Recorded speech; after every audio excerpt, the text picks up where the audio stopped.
வணக்கம் ஃப்ரெண்ட்ஸ், நான் ஹரிஷ்குமார். நீங்கள் பார்த்துட்டு இருக்கிறது ஹரிஷ்குமார் யூடியூப் சேனல். தமிழக வெற்றி கழகம் கட்சியினுடைய தலைவர் திரு விஜய் அவர்களுக்கு ஒய் பிரிவு பாதுகாப்பு கொடுக்கப்பட்டது தான் இந்த 2 நாளாக இன்டர்நெட்டில் ட்ரெண்டிங் டாக்காக இருந்துகிட்டு இருக்கு.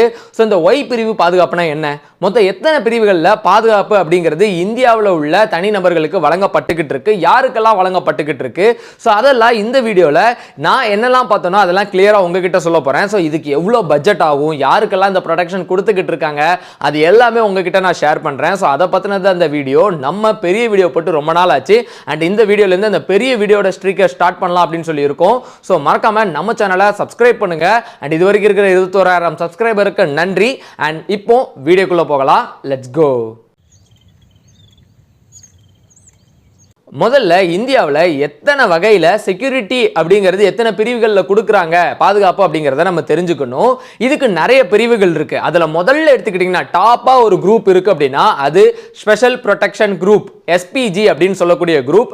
இந்த குரூப்புக்கான ஃபண்டு தான் சமீபத்தில் இன்டர்நெட்டில் ரொம்பவே ட்ரெண்டிங்காக போச்சு. ஒரு வருஷத்துக்கு இந்த வரப்போகிற நிதியாண்டு, அதாவது 2025-26 அவங்க பட்ஜெட்டில் ஒதுக்கின நிதி அப்படிங்கிறது ஒரு வருஷத்துக்கு 489 கோடி, ஒரு நாளைக்கே 1.25 கோடி கிட்டக்க பாதுகாப்புக்காக கொடுக்கப்படுது இந்த ஒரு குரூப்புக்கு மட்டும் அப்படின்னு சொல்லி சொன்னாங்க. இந்த குரூப் யாருக்கு அப்படி பாதுகாப்பு கொடுக்குறாங்க அப்படின்னா நம்ம பிரதம மந்திரி திரு நரேந்திர மோடி அவர்களுக்கு மட்டுமே பாதுகாப்பு கொடுக்குறாங்க. ஸோ ஒரே ஒரு தனிநபர், அதாவது தனிநபர்னு சொல்ல முடியாது, நம்ம இந்தியாவோட ஒட்டுமொத்த ரெப்ரசன்டேட்டிவா இருக்கக்கூடிய நம்ம பிரைம் மினிஸ்டர் நரேந்திர மோடி சாருக்கு தான் இந்த ஸ்பெஷல் ப்ரொடெக்ஷன் குரூப்போட பாதுகாப்பு கொடுக்கப்படுது. அவங்களுக்கு கொடுக்கப்படுற ஃபண்டு தான் இந்த ஃபண்டு. ஸோ அதுக்கடுத்து எத்தனை லெவல்ஸ் ஆஃப் செக்யூரிட்டிஸ் இருக்கு அப்படின்னா Z+, Z, Y+, YX. So இத்தனை லெவல்ஸ் ஆஃப் செக்யூரிட்டி இருக்கு. இது போக ஒரு தனி செக்யூரிட்டி குரூப் இருக்கு, அது பிரசிடென்ட்ஸ் பாடி கார்டு. இவங்க வந்து பிரசிடென்ட்டுக்கு மட்டும், ஜனாதிபதிக்கு மட்டும் பாதுகாப்பு கொடுக்கறதுக்கு இருக்காங்க. ஸோ இப்போ இந்த Z+, Z, Y+, YX இது எல்லாமே நம்ம நாட்டில் இருக்கக்கூடிய தனிநபர்களுக்கு அவங்க உயிருக்கு ஏதேனும் ஆபத்து, ஏதேனும் த்ரெட், ஏதேனும் மிரட்டல்கள், ஏதேனும் பிரச்சனை இருக்கு அப்படின்னா அதை இங்க உள்ள உளவுத்துறை வந்து கண்காணிச்சு அவங்களுக்கு கொடுப்பாங்க. ஸோ இதை தான் ஒன்னொன்னா பார்க்க போறோம். அதுல முக்கியமா நம்ம கீழ இருந்து போலாம். அப்படின்னா தளபதி விஜய் அவர்களுடைய ஒய் செக்யூரிட்டி லெவல் அப்படிங்கிறது உடனே வரும், அதை உங்ககிட்ட சொல்லலாம். ஸோ கீழே இருந்து போறோம் அப்படின்னா முதல்ல நம்ம போக வேண்டியது எக்ஸ். இந்த எக்ஸ் லெவல் செக்யூரிட்டி யாருக்கு அப்படின்னா பேசிக்கா இருக்கக்கூடிய இண்டிவிஜுவல் யாருக்காவது ரொம்ப லோ லெவல் த்ரெட், இவருங்க உயிருக்கு எப்போச்சும் ஆபத்து ஏற்பட்டுறலாம் அப்படிங்கறக்காக வெறும் 2 போலீஸ் அபிஷியல்ஸ் அவங்க கூட எப்பவுமே இருப்பாங்க. இந்த 2 காவல்துறையினரும் பாத்தீங்கன்னா ஆர்ம்டு போலீஸ் அபிஷியல்ஸ். ஸோ அவங்க கிட்ட கன்ஸ் இருக்கும். அவங்க எப்பவுமே இவங்க கூடவே சுத்துவாங்க. அவங்க ரெசிடென்ஸ்ல இருந்தாலும் சரி, எங்க போனாலும் சரி, அவங்க கூடவே இருப்பாங்க. பர்சனல் அபிஷியல்ஸ் சொல்லலாம்.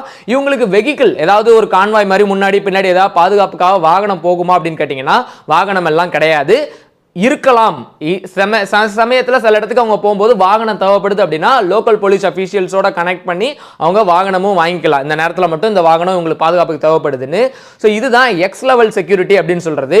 இது ரொம்ப லீஸ்ட் லெவலா இருக்கக்கூடிய செலிபிரிட்டிஸ், அவங்களோட லைஃப் த்ரெட் வந்து கம்மியா இருக்கு அப்படின்னா, அவங்களுக்கு உயிர் அச்சுறுத்தல் அப்படிங்கிறது கம்மியா இருக்குன்னா கொடுக்கக்கூடியது 2 பர்சனல் ஆபீசர்ஸ் மட்டும் இருக்கக்கூடியதா எக்ஸ் லெவல் செக்யூரிட்டி. ரெண்டாவது, இந்த 2 நாளா டாக் ஆஃப் த டவுனா தமிழ்நாட்டில் இருக்கக்கூடிய ஒய் பிரிவு பாதுகாப்பு. இந்த ஒய் பிரிவு பாதுகாப்பு தான் தமிழக வெற்றி கழகத்தினுடைய தலைவர் விஜய் அவர்களுக்கு கொடுக்கப்பட்டிருக்கு. இந்த ஒய் பிரிவு பாதுகாப்புல 8 காவல்துறையினர் பயன்படுத்தப்படுவார்கள். இந்த 8 பேர்ல சிஆர்பிஎஃப் வீரர்களும் இருப்பாங்க, 1-2 பேர். இதுல பிஎஸ்ஓன்னு சொல்றாங்க, பர்சனல் செக்யூரிட்டி ஆபீசர்ஸ் சொல்றாங்க. ஸோ அவங்க யாருன்னா இந்த போலீஸ் அபிஷியல்ஸா இருப்பாங்க. ஸோ அவங்களும் கூடவே இருப்பாங்க. அண்ட் 1-2 வாகனங்கள் இவங்களுக்கு முன்னையும் பின்னையுமே, இவங்க எங்க வெளியே போனாலும் பாதுகாப்புக்கு கூடவே இருக்கும்னு சொல்லப்படுது. இந்த 8 பேருமே ட்ரெயின்டு ப்ரொஃபஷனல்ஸ். அண்ட் இந்த 8 பேர் கையிலுமே ஆர்ம்டு பீப்புள் அப்படிங்கறனால அவங்க கிட்ட ஆயுதங்களும் இருக்கும்.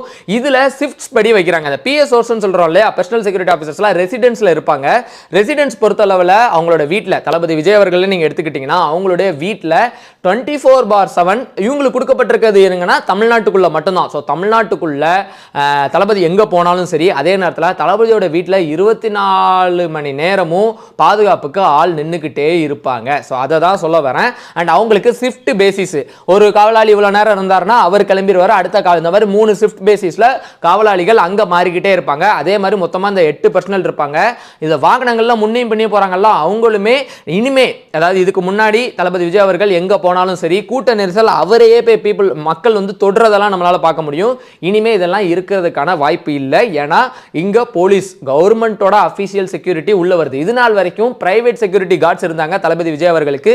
நம்ம நிறைய இடங்கள்ல அவர் போகும்போது பார்த்திருக்கோம், கருப்பு கலர் ட்ரெஸ் போட்டு இறங்கி எல்லாம் முன்னாடி பின்னாடி எல்லாம் ஓடி போய் பாதுகாப்பு பண்ணிக்கிட்டு இருப்பாங்க. என் மாநாட்டில் கூட பார்த்தோம். இனிமே கவர்மெண்டோட அபிஷியல் பாதுகாப்பும் தளபதி விஜய் அவர்களுக்கு கொடுக்கப்படுது. அதுதான் இந்த ஒய் லெவல் செக்யூரிட்டி. சரி, இந்த ஒய் லெவல் செக்யூரிட்டி கொடுக்குறாங்க இல்லையா, இதுக்கான பட்ஜெட், இதுக்காக பணம் எவ்வளவு செலவழியும்? 8 பீப்புள்னு சொல்லிட்டோம். இந்த 8 பீப்புள் ஷிஃப்ட் பேசிஸ்ல மாறிக்கிட்டே வந்தாங்கன்னா நிறைய பேர் வர போறாங்க. அவங்களுக்கு சாப்பாட்டுக்கு முன்னையும் பின்னையும் போற காரோடைய டீசல் செலவு இதெல்லாம் என்னாச்சு அப்படின்னு பாத்தீங்கன்னா, மந்த்லி இந்த ஒய் பிரிவு பாதுகாப்புக்காக ஒரு தனிநபருக்கு கொடுக்கப்படுற பட்ஜெட் அப்படிங்கிறது 12 லட்சம் ரூபாய். மந்த்லி ஒரு மாசமும் 12 லட்சம் ரூபாய் அப்படின்னா வருஷத்துக்கு 1,44 லட்சம் ரூபாய் அப்படிங்கிறது தளபதி விஜய் அவர்களோட பாதுகாப்புக்காக அடுத்த ஒரு வருடத்துல செலவு செய்யப்படும். இந்த ஒய் பிரிவு பாதுகாப்பு மட்டும் தான் எப்பவுமே கொடுக்க போறாங்களா தளபதி விஜய் அவர்களுக்கு அப்படின்னு கேட்டா அதுதான் கிடையாது. கண்டினியூஸா சர்வே பண்ணிட்டே இருப்பாங்க அவருடைய அச்சுறுத்தல் எப்படி இருந்துகிட்டு இருக்குன்னு சொல்லிட்டு. இப்போ இவருக்கு ஒய் பிரிவு கொடுத்திருக்காங்க தளபதி விஜய் அவருக்கு. சோ இதை அப்படியே பார்த்துக்கிட்டே இருப்பாங்க. இவருக்கு உயிர் அச்சுறுத்தல் அதிகமாகுது அப்படின்னு தெரிஞ்சா ஒயில இருந்து ஒய் பிளஸ் இருந்து இசட்டுக்கு மேல இருந்து இசட் பிளஸ் கூட கொடுக்க வாய்ப்பு இருக்கு. அண்ட் இவருக்கு அச்சுறுத்தல் குறைஞ்சிட்டு வருது, தமிழ்நாட்டில் அச்சுறுத்தல் இல்லை அப்படின்னு தெரிஞ்சது அப்படின்னா இந்த ஒய் அப்படிங்கிறத எக்ஸா மாத்தலாம். எக்ஸ் அப்படிங்கிறத அவங்க வித்ட்ரா கூட பண்ணிக்கலாம். வேணாம் இவருக்கு செக்யூரிட்டி இனிமே தேவையில்லைன்னு சொல்லிட்டு அரசாங்கம் முடிவெடுத்தாங்கன்னா வெளியும் எடுத்துக்கலாம். இதுதான் தளபதி விஜய் அவர்கள் கொடுக்கப்பட்டிருக்க ஒய் பிரிவு பாதுகாப்பு. அப்புறம் எனக்கு 2024 ரிப்போர்ட் படி இன்டர்நெட்ல கிடைச்சது, விக்கிபீடியால இருக்கிறது அப்படின்னா, இது வரைக்குமே இந்தியாவில் 79 நபர்கள் இந்த ஒய் பிரிவு பாதுகாப்பு அப்படிங்கிற ஒரு இதை பெற்றுக்கொண்டு இருக்கிறாங்க அப்படிங்கிறத தெரிஞ்சுக்கோங்க. ஸோ மொத்தம் 79 நபர்கள். இது 2024. இப்போ நேற்றுக்கு வந்து அனௌன்ஸ்மெண்ட் படி இது மாறும், கூடிக்கிட்டே போகலாம். Next Y plus level security. இந்த ஒய் பிளஸ் அப்படிங்கிற இந்த ஒரு பிரிவு செக்யூரிட்டி அப்படிங்கிறதுல 11 நபர்கள் பாதுகாப்புக்கு ஈடுபடுத்தப்படுவாங்க. இந்த 11 நபர்கள் போகிறதுக்கு அது போக உங்களுக்கு அவங்களுக்கான வாகனங்கள் இது எல்லாமே இருக்கும். இவங்க எல்லாமே trained professional, armed professionals. So இவங்களோட கொஞ்சம் த்ரெட் லெவல் கொஞ்சம் அதிகமாக இருக்கிறது. நான் ஆல்ரெடி சொன்னா என்னன்னு தெரியல. இந்த ஒய் லெவல் செக்யூரிட்டி யாருக்கு கொடுப்பாங்கன்னா மாடரேட் லெவல் த்ரெட் அப்படிங்கிறது சொல்லப்படுது. இந்த ஒய் பிளஸ் லெவல் செக்யூரிட்டியுமே மாடரேட் லெவல் த்ரெட் தான். ஒய்யை விட கொஞ்சம் இவங்களுக்கு அச்சுறுத்தல் அதிகம் அப்படின்னு அவங்க உணர்ந்தாங்கன்னா மத்திய அமைச்சகமா இருந்தாலும் சரி இல்ல தனி மாநில அரசா இருந்தாலும் சரி முடிவெடுத்து இந்த லெவல் எந்த லெவல்னாலுமே மாநிலமும் கொடுக்கலாம். ஸோ அதுதான் இந்த ஒய் பிளஸ் லெவல் செக்யூரிட்டி. அச்சுறுத்தல் கூட இந்த லெவல் மாறுது. ஒய் பிளஸ்ல 11 நபர்கள் இருப்பாங்க. அண்ட் இதோட மாத பட்ஜெட் அப்படிங்கிறது பாத்தீங்கன்னா 15 லட்சம் ரூபா ஒரு தனிநபருக்கு மாத பட்ஜெட் 15 லட்சம் ரூபா. இது வரைக்கும் இப்போ வரைக்கும் கொடுத்திருக்க ரிப்போர்ட்ல இருக்கிறது படி 86 நபர்கள் 2024 ரிப்போர்ட் படி நெட்ல கிடைக்கிறது, நீங்க வேணா பார்க்கலாம். இப்போ நான் அந்த போஸ்ட் உங்களுக்கு காட்டுறேன். ஸோ 86 நபர்கள் ஒய் பிளஸ் லெவல் செக்யூரிட்டியை அனுபவிச்சுட்டு இருக்காங்க. அண்ட் யாருக்கு என்ன செக்யூரிட்டி கொடுக்குறாங்க அப்படிங்கிறத சீக்கிரட்டா கவர்மெண்ட் வந்து எங்கேயுமே வெளிப்படையா சொல்லலை. ஆனா நியூஸ் சேனல்ஸ்லாம் காட்டுறாங்க. நம்ம தமிழகத்துடைய எதிர்க்கட்சி தலைவர் திரு எடப்பாடி கே பழனிசாமி அவர்களுக்கா இருக்கட்டும், ஓபிஎஸ் இருக்கும் ஒய் பிளஸ் செக்யூரிட்டி கொடுத்துட்டு இருக்காங்கன்னு சொல்லி போட்டிருக்காங்க. ஸோ அதையும் நீங்க பார்க்க முடியுது. ஆனால் கவர்மெண்டா அஃபிஷியலா எங்கேயுமே டிஸ்க்ளோஸ் பண்ணலை இவங்களுக்கு இந்த லெவல் செக்யூரிட்டின்னு. அடுத்ததா இசட் பிரிவு பாதுகாப்பு. இந்த இசட் பிரிவு பாதுகாப்பு பொறுத்தளவில் மொத்தம் 22 செக்யூரிட்டி கார்ட்ஸ் இருக்க போறாங்க. 22 போலீஸ் அபிஷியல்ஸ் இருக்க போறாங்க. நான் ஆல்ரெடி சொன்ன மாதிரி எல்லாத்துலயுமே சிஆர்பிஎஃப் வீரர்கள் இருப்பாங்க. இதுக்கு முன்னாடி என்எஸ்ஜி நேஷனல் செக்யூரிட்டி கார்டோட பிளாக் ஹட்ஸ் கருப்பு கலர் ட்ரெஸ் போட்டு இருப்பாங்க இல்லையா, அந்த மாஸ்க்லாம் போட்டு நீங்க பார்த்துருப்பீங்க. அவங்க இதுல பாதுகாப்பு பணியில ஈடுபட்டு இருந்தாங்க. அண்ட் மத்திய அரசு அவங்க வேணாம் அப்படின்னு சொல்லி நீக்கிட்டு இப்போ சிஆர்பிஎஃப் சென்ட்ரல் ரிசர்வ் போலீஸ் போர்ஸை வந்து இதுல ஈடுபடுத்தி இருக்காங்க. ஸோ ஜெட் செக்யூரிட்டியை பொறுத்தளவில் 22 நபர்கள் இருக்க போறாங்க. அண்ட் இங்க தான் புல்லட் ப்ரூஃப் கார் அப்படிங்கிறது தொடங்குது. ஒரு புல்லட் ப்ரூஃப் காராவது இந்த செக்யூரிட்டியில இருக்கும், 1 to 2 கூட இருக்கலாம் அப்படின்னு சொல்லியிருக்காங்க. ஸோ ஒரு புல்லட் ப்ரூஃப் கார் இருக்க போகுது. அண்ட் மாத பட்ஜெட் அப்படின்னு எடுத்தீங்கன்னா 16 லட்சம் அப்படிங்கிறது இவங்களோட பட்ஜெட். மொத்தமா இது வரைக்கும் 68 நபர்கள் வந்து இந்த Z லெவல் செக்யூரிட்டியை வாங்கிட்டு இருக்காங்க 2024 ரிப்போர்ட் படி, நெட்ல வர ரிப்போர்ட் படி. அண்ட் அடுத்த லெவலுக்கு போவோமா, இன்னொரு லெவல் மேலே ஏறுறோம். இது Z+ செக்யூரிட்டி லெவல். இந்த லெவலை எடுத்த உடனே நான் இது யாருக்கு கொடுத்துருக்காங்க அப்படின்னு சொன்னா உங்க எல்லாருக்குமே நம்ம எல்லாருக்குமே ஃபெமிலியரா வரும். அப்படின்னா நம்ம அம்பானி குரூப்ஸ் இருக்கு இல்லையா, ஸோ இந்தியாவுடைய மிகப்பெரிய பணக்காரராக இருக்கக்கூடிய அம்பானி பணக்காரர்கள் செல்லராக இருக்கக்கூடிய அம்பானி அவர்களுடைய குடும்பத்துக்கு இந்த Z+ செக்யூரிட்டி அப்படிங்கிறது கொடுக்கப்படுது. இந்த Z+ செக்யூரிட்டியில் மொத்தம் 55 காவலாளிகள் ஈடுபடுத்தப்படுவாங்க, 55 பேர். அது போக 5 புல்லட் ப்ரூஃப் கார் அப்படிங்கிறது முன்னாடி பின்னாடி அவங்களோட கான்வாயே வித்தியாசமாக இருக்கும். ஸோ அவங்கள அவ்வளோ சீக்கிரமாக யாராலையும் நெருங்கவே முடியாது. இந்த பாதுகாப்பு எல்லாமே 24 மணி நேரமும் வருடத்தோட 365 நாளும் கொடுக்கப்படுறனால இவங்களுக்கு மாத செலவு அப்படிங்கிறது 33 லட்சம். இந்த Z+ செக்யூரிட்டி கொடுக்கப்படுற ஒரு நபருக்கான செலவு 33 லட்சம் அப்படிங்கிறது கொடுக்கப்படுது. அண்ட் ஒட்டுமொத்தமா இந்தியாவில் 51 நபர்கள் இந்த Z+ செக்யூரிட்டி பெற்றுட்டு இருக்காங்க. அண்ட் அதை இன்னும் சொல்லணும்னா நம்ம தமிழ்நாட்டோட சீஃப் மினிஸ்டர் ஸ்டாலின் சாருக்கு Z+ செக்யூரிட்டி வழங்கப்படுறதா இன்டர்நெட்ல போடப்பட்டிருக்கு. அண்ட் அது போக பார்த்தீங்கன்னா உத்தரப்பிரதேசனுடைய முதலமைச்சர் யோகி ஆதித்யநாத் அவர்களுக்கு கொடுக்கப்படுது. அண்ட் மத்திய அமைச்சர்கள் அவங்களுக்கெல்லாம் Z+ செக்யூரிட்டி கொடுக்குறாங்க. இவங்களுக்குலாம் Z+ செக்யூரிட்டி கொடுக்கறதுக்கான காரணம் அவங்களோட த்ரெட்ஸ், அவங்க இந்தியாவுக்குள்ள எங்கெங்கெல்லாம் டிராவல் பண்றாங்க, அவங்களுக்கு என்னென்ன வகையில் அச்சுறுத்தல் இருக்கு, அதை பொறுத்து இந்த Z+ செக்யூரிட்டி கொடுக்கப்பட்டிருக்கு. இதுக்கு மேல தான் SPG குரூப் நான் முதலே எக்ஸ்பிளைன் பண்ணிட்டேன். அது பிரதமர் மோடிக்காக பாதுகாப்பு கொடுக்கக்கூடிய ஒரு தனி குழு, ஸ்பெஷல் ப்ரொடெக்ஷன் குரூப். இதை பத்தி ஒரு தனி வீடியோ நான் பண்ண போறேன். ஸ்பெஷல் ப்ரொடெக்ஷன் குரூப்பை பத்தினது அது அடுத்த வீடியோவோ இல்லை அதுக்கு அடுத்து கொஞ்சம் நல்லா நான் பண்றேன். அது ஒரு தனி வீடியோ. அண்ட் அதுக்கு அடுத்து பிரசிடென்ட்ஸோட bodyguard group PPG, president's bodyguard, அந்த ஒரு பாதுகாப்பு இதுவும் இருக்கு. ஸோ இப்போ இதெல்லாம் எப்படி அவங்க நிர்ணயிக்கிறாங்க? இப்போ விஜய் அவர்களுக்கு Y லெவல் செக்யூரிட்டி தான் போதும்னு சொல்லி எப்படி மத்திய அமைச்சகம் முடிவு எடுக்குது அப்படின்னு பார்த்தீங்கன்னா, அங்கே தான் உளவுத்துறை வேலையை காட்டுறாங்க. ஸோ இன்டெலிஜென்ஸ் ரிப்போர்ட் அப்படிங்கிறது இருக்கக்கூடிய இன்டெலிஜென்ஸ் பீரோவால் அனுப்பப்படும். இங்கே IB அப்படின்னு சொல்லப்படுற இன்டெலிஜென்ஸ் பீரோ இருக்கு இந்தியாவில்.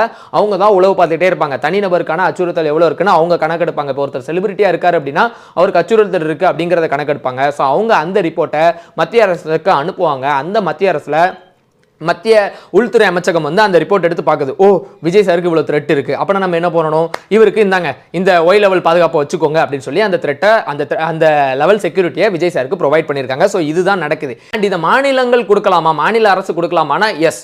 இப்போ தளபதி விஜய் அவர்களுக்கு இந்த லெவல் தெட்டு இருக்குங்கிறத மாநில உளவுத்துறையுமே கண்டுபிடிச்சு சொல்லியிருப்பாங்க. ஸோ அதை மாநில அரசு கூட முடிவெடுக்கலாம், இவருக்கு இந்த லெவல் செக்யூரிட்டி லெவல் நம்மளே கொடுப்போம்னு சொல்லிட்டு எடுக்கலாமா.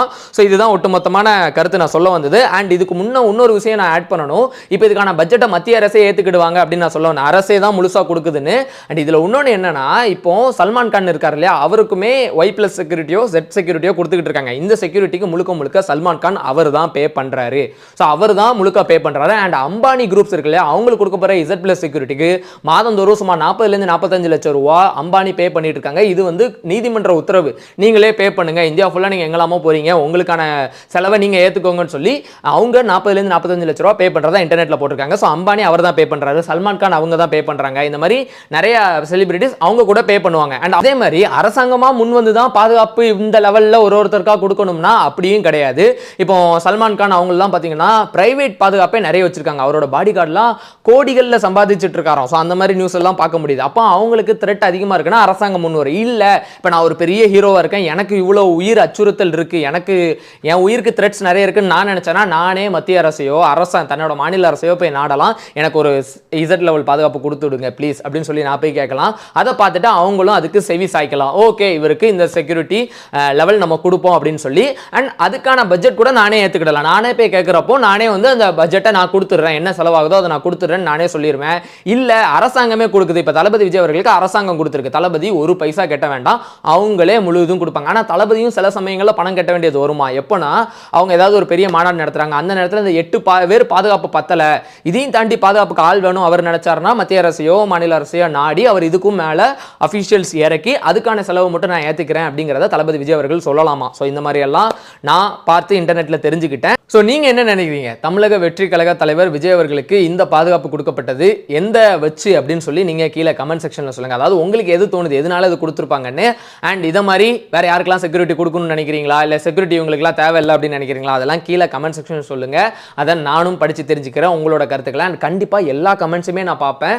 Please do comment. அதே நேரத்தில் இந்த வீடியோ பிடிச்சிருந்துச்சுன்னா ஒரு லைக் கொடுங்க. அண்ட் திருப்பி ஒன்று தான் கேட்பேன், நம்ம சேனல் பிடிச்சிருந்துச்சுன்னா சப்ஸ்கிரைப் பண்ணுங்க ப்ளீஸ். அண்ட் உங்கள் ஃப்ரெண்ட்ஸுக்கு ஷேர் பண்ணுங்க. வேற ஒரு வீடியோவில் சந்திப்போம். Thank you so much. Tata bye. நாளைக்கு வேற ஒரு வீடியோவில் பார்ப்போம். பாய்.